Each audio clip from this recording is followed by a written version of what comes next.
14 দিন কারাবাসের পর জামিন পেয়েছেন ক্রিম আপা খ্যাত আলোচিত কন্টেন্ট ক্রিয়েটর শারমিন শিলা। এক ভিডিও বার্তায় খবর নিজেই জানান তিনি। সেই সঙ্গে জানালেন এখন থেকে ভালো ভালো ভিডিও করবেন ক্রিম আপা।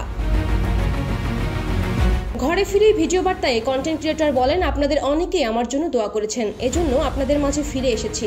আজ কোনো ভিডিও তৈরি করতে চাইনি আমি, তবে আমার বড় ভাইয়ের ইচ্ছায় এই ভিডিও তৈরি করেছি। শুরু থেকেই আমার পাশে ছিলেন তিনি। আমার জামিনের জন্য দিনরাত চেষ্টা করেছেন, এজন্য আজ আমি জামিন পেয়েছি। এরপরই শারমিন শিলা বিশেষ বার্তা দিয়ে বলেন, জামিন পাওয়ার পর আপনাদের মাঝে ফিরে এসেছি। এখন থেকে আপনাদের জন্য ভালো ভালো ভিডিও তৈরি করব আমি। যে ভিডিওর জন্য দীর্ঘ 14 দিন আপনাদের মাঝে ছিলাম না, ইনশাল্লাহ সে ধরনের ভিডিও আর কখনোই তৈরি করব না। সুন্দর সুন্দর কাজ করব। আপনারা সবাই আমার ভাই বোন ও পরিবারের জন্য দোয়া করবেন। সোশ্যাল মিডিয়ার বরাতে আলোচনা ও চর্চার জায়গা করে নেওয়া কন্টেন্ট ক্রিয়েটর শারমিন শিলা। এর আগে গত 10 এপ্রিল সাভার থেকে গ্রেপ্তার হন ক্রিম আপা খ্যাত এই কন্টেন্ট ক্রিয়েটর।